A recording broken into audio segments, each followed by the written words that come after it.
আসসালামু আলাইকুম সবাইকে, কেমন আছেন আপনারা সবাই? চলে আসলাম আর একটা ব্লগ নিয়ে আপনাদের সাথে।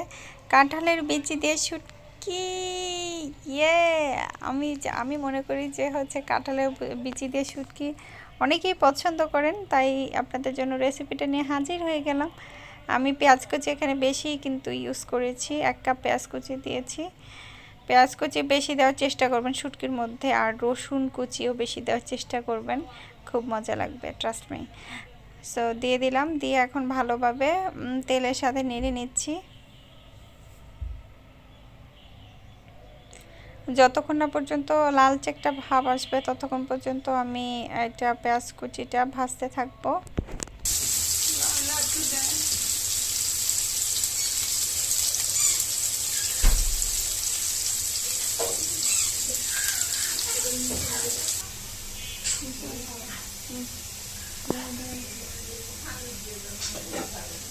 এখন আমি শুটকিটা দিয়ে দিব, গরম তেল এবং পেঁয়াজের মধ্যে শুটকিটা দিয়ে দিচ্ছি, দিয়ে ভালোভাবে তেলের সাথে ভেজে নিচ্ছি।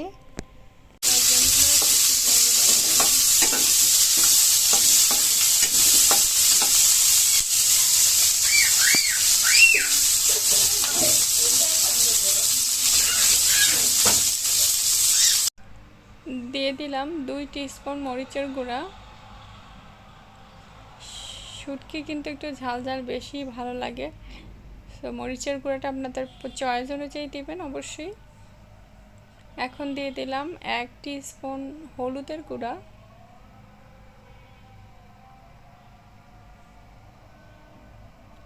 একটু পানি দিয়ে দিলাম যাতে মশলাটা পুড়ে না যায়। হলুদ আর মরিচটা একটু কষিয়ে নিচ্ছি ভালোভাবে।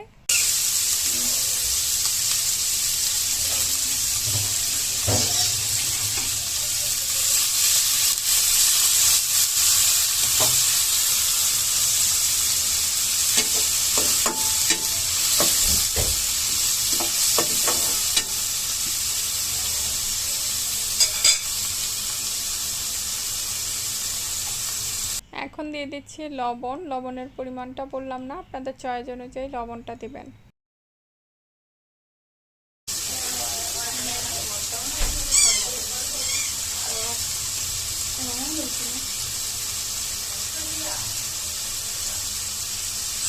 দিয়ে দিলাম 1 টিস্পুন জিরার গুঁড়া,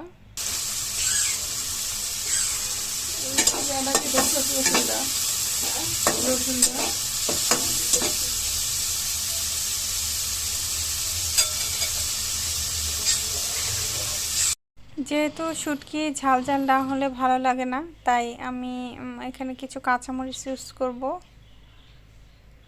6টা কাঁচামরিচ দিয়ে দিলাম। এখন আরেকটু পানি দিয়ে মশলাটা আরও ভালোভাবে কষিয়ে নিচ্ছি।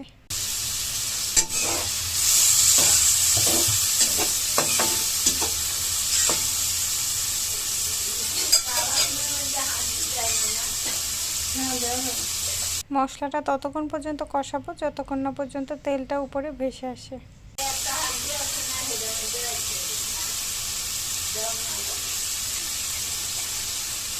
এক টিস্পুন আদা পেস্ট দিয়ে দিলাম।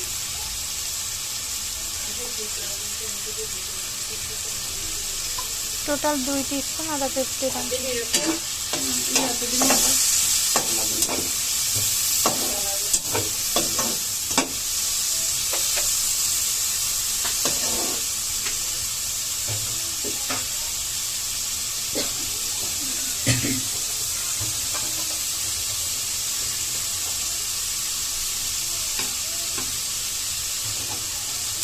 আর একটু পানি দিয়ে মশলাটা আরও ভালোভাবে কষিয়ে নিচ্ছি।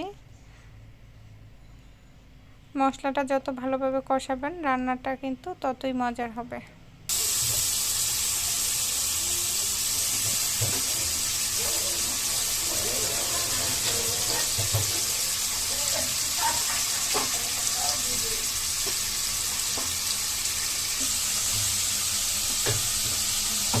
মশলাটা কষানো হয়ে গিয়েছে, এই অবস্থায় আমি এখন কাঁঠালের বিচিগুলো দিয়ে দিলাম। আমি একটু বলে নিচ্ছি, কাঁঠালের বিচিগুলো কিন্তু আগে আমি সিদ্ধ করে নিয়েছি। কাঁঠালের বিচি আর যে আলুটা ছিল ওইটা আমি আগেই কিন্তু সিদ্ধ করে তারপর রান্না করছি। আপনারা চাইলে সিদ্ধ করে রান্না করতে পারেন অথবা সিদ্ধ ছাড়াও রান্না করতে পারেন। সিদ্ধ করে রান্না করলে হবে কি পানিটা কম লাগবে এবং রান্নাটা তাড়াতাড়ি হয়ে যাবে।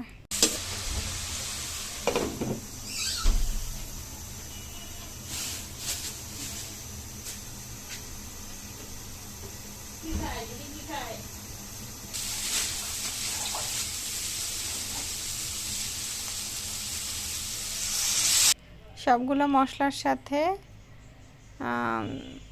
কাঁঠালের বিচিটা ভালোভাবে কষিয়ে নিয়ে এখন পানি দিয়ে দিলাম পরিমাণ মতো। এটা আরেকটু সিদ্ধ হতে যতটুকু পানি দরকার ততটুকু দিয়ে দিলাম। লবণ একটু কম হয়েছিল তাই আরেকটু লবণ দিলাম। খুব সুন্দর একটা ফ্লেভার এসেছে।